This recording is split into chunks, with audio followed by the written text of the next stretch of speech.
Hey everyone, this is Josh from before. I'm here with the McFarlane Toys DC Multiverse Bizarro. Really stoked to take a look at this guy. It feels like I've been seeing people have been finding this in the wild for like what feels like a month now. And my pre-orders, they weren't coming through yet, so I just found this guy in the store. And I consider this one to be what I'm calling the season of repaints, because they're putting out a full wave that's almost entirely just repaints and head swaps.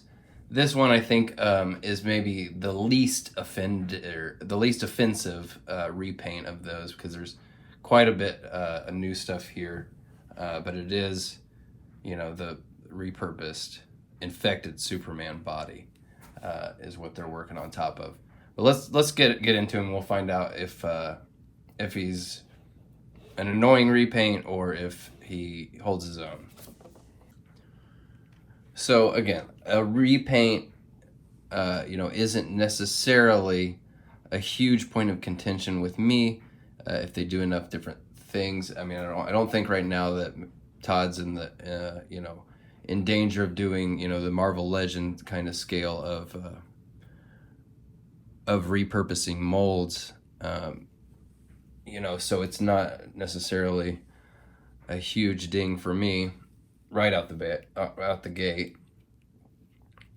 This guy looks really awesome. It's a great new head sculpt. It's really rad, Frankenstein looking.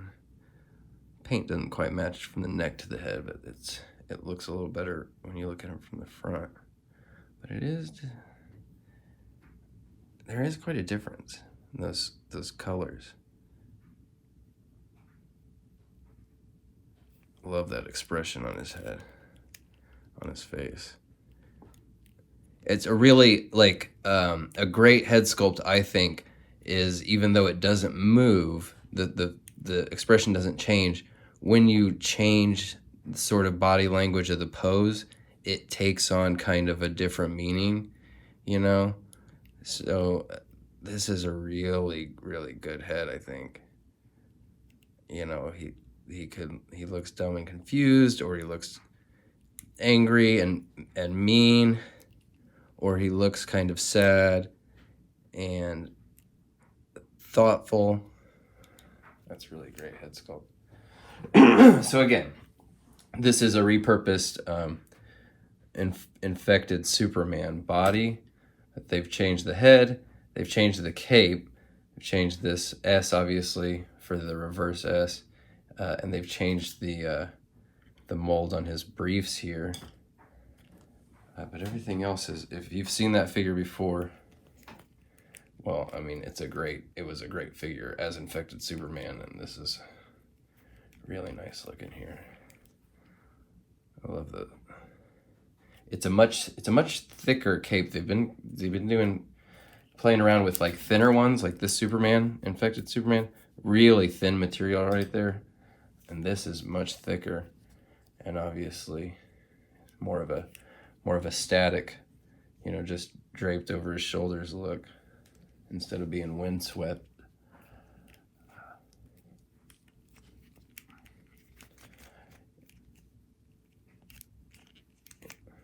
I'll go through the motions. If the infected Superman has been around long enough that I'm sure you've seen what he can do.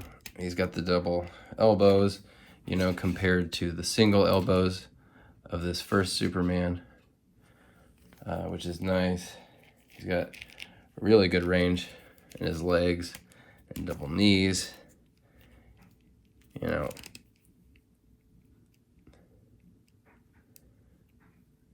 They always struggle a bit with hiding the ball joints. This is one of the better ones. It's a little bit more fluid from where the leg goes down into the ankle and then the foot.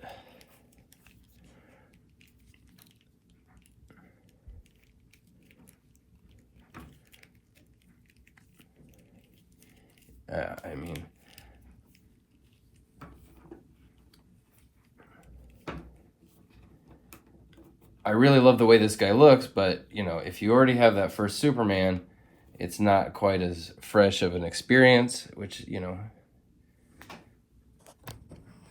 that's part of the fun of it, is getting it out for the first time and just seeing just exactly what he could do.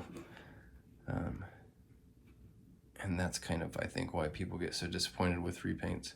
So here he is with these other Supermen, and you can see the paint, he's got sort of like almost a dark cerulean kind of blue, like jewel tones, the blue and the red, compared to the more purplish of the infected.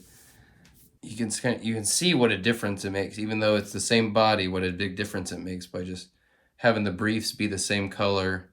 It makes a few seemingly small changes, and the effect is large. He does have these extra hands. They're the same exact extra hands that came with Infected Superman. You can see those are the hands on him right now.